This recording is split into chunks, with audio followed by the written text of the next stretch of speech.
رہتے تو یہ ضرور ہم کو بہکا دیتا اور ان سے پھیر دیتا، اور یہ انقریب معلوم کر لیں گے جب عذاب دیکھیں گے کہ سیدھے رستے سے کون بھٹکا ہوا ہے۔ اے پیغمبر، کیا تم نے اس شخص کو دیکھا جس نے اپنی خواہش نفس کو اپنا معبود بنا رکھا ہے؟ تو کیا تم اس کے ذمہ دار ہو سکتے ہو؟ یا تم یہ خیال کرتے ہو کہ ان میں اکثر سنتے یا سمجھتے ہیں؟ نہیں، یہ تو چوپایوں کی طرح کے ہیں، بلکہ ان سے بھی گئے گزرے۔ بھلا تم نے اپنے پروردگار کی قدرت کو نہیں دیکھا کہ وہ سائے کو کس طرح دراز کر کے پھیلا دیتا ہے، اور اگر وہ چاہتا تو اس کو بے حرکت ٹھہرا رکھتا؟ پھر ہم سورج کو اس کا رہنما بنا دیتے ہیں، پھر ہم اس کو آہستہ آہستہ اپنی طرف سمیٹ لیتے ہیں۔ اور وہی تو ہے جس نے رات کو تمہارے لیے پردہ اور نیند کو آرام بنایا اور دن کو اٹھ کھڑے ہونے کا وقت ٹھہرایا، اور وہی تو ہے جو اپنی رحمت یعنی مے کے آگے ہواؤں کو خوشخبری بنا کر بھیجتا ہے، اور ہم آسمان سے پاک نتھرا ہوا پانی برساتے ہیں تاکہ اس سے شہر مردہ یعنی بنجر زمین کو زندہ کر دیں، اور تاکہ ہم وہ پانی بہت سے اور آدمیوں کو جو ہم نے پیدا کیے ہیں پلائیں۔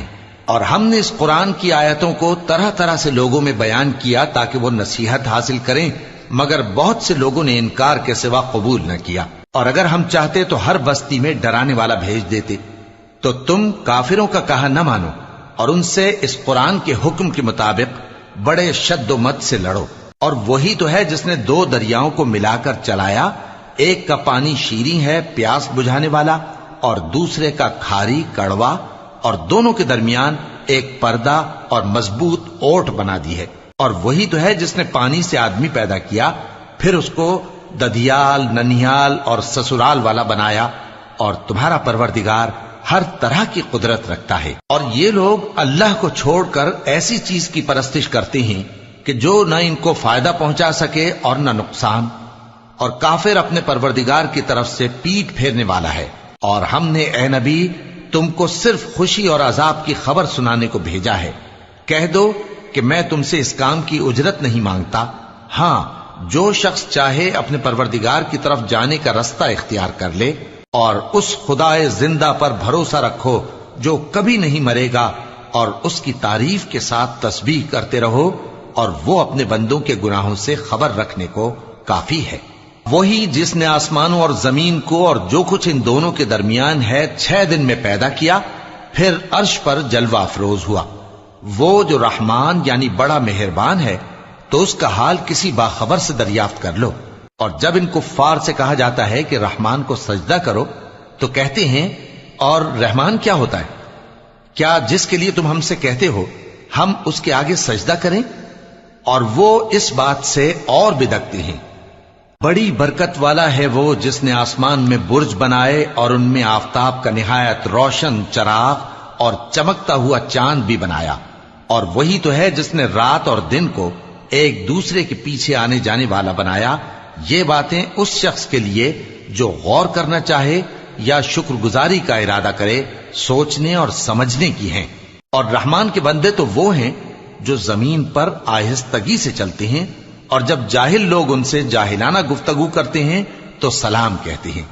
اور وہ جو اپنے پروردگار کے آگے سجدے کر کے اور عز و ادب سے کھڑے رہ کر راتیں بسر کرتے ہیں، اور وہ جو دعا مانگتے رہتے ہیں کہ اے پروردگار دوزخ کے عذاب کو ہم سے دور رکھیو کہ اس کا عذاب چمٹنے والا ہے۔ بے شک دوزخ ٹھہرنے اور رہنے کی بہت بری جگہ ہے۔ اور وہ کہ جب خرچ کرتے ہیں تو نہ بیجا اڑاتے ہیں اور نہ تنگی کو کام میں لاتے ہیں، بلکہ اعتدال کے ساتھ، نہ ضرورت سے زیادہ نہ کم۔ اور وہ جو اللہ کے ساتھ کسی اور معبود کو نہیں پکارتے، اور جس شخص کو مار ڈالنا اللہ نے حرام کیا ہے اس کو قتل نہیں کرتے مگر جائز طریق یعنی شریعت کے حکم سے، اور بدکاری نہیں کرتے، اور جو یہ کام کرے گا سخت گناہ میں مبتلا ہوگا۔ قیامت کے دن اس کو دونا عذاب ہوگا، اور وہ ذلت و خواری سے ہمیشہ اس میں رہے گا۔ مگر جس نے توبہ کی اور ایمان لایا اور اچھے کام کیے تو ایسے لوگوں کے گناہوں کو اللہ نیکیوں سے بدل دے گا، اور اللہ تو بخشنے والا ہے، مہربان ہے۔ اور جو توبہ کرتا اور عمل نیک کرتا ہے تو بے شک وہ اللہ کی طرف رجوع کرتا ہے۔ اور وہ جو جھوٹی گواہی نہیں دیتے اور جب ان کو بےہودہ چیزوں کے پاس سے گزرنے کا اتفاق ہو تو شریفانہ انداز سے گزرتے ہیں، اور وہ کہ جب ان کو ان کے پروردگار کی باتیں سمجھائی جاتی ہیں تو ان پر اندھے اور بہرے ہو کر نہیں گرتے بلکہ غور و فکر سے سنتے ہیں۔ اور وہ جو دعا مانگتے ہیں کہ اے پروردگار ہم کو ہماری بیویوں کی طرف سے اور اولاد کی طرف سے آنکھوں کی ٹھنڈک عطا فرما اور ہمیں پرہیزگاروں کا امام بنا، ان صفات کے لوگوں کو ان کے صبر کے بدلے اونچے اونچے محل دیے جائیں گے، اور وہاں فرشتے ان سے دعا و سلام کے ساتھ ملاقات کریں گے، اس میں وہ ہمیشہ رہیں گے، اور وہ ٹھہرنے اور رہنے کی بہت ہی عمدہ جگہ ہے۔ کہہ دو کہ اگر تم اللہ کو نہیں پکارتے تو میرا پروردگار بھی تمہاری کچھ پرواہ نہیں کرتا، تم نے تکذیب کی ہے سو اب مڈ بھیڑ ہوگی۔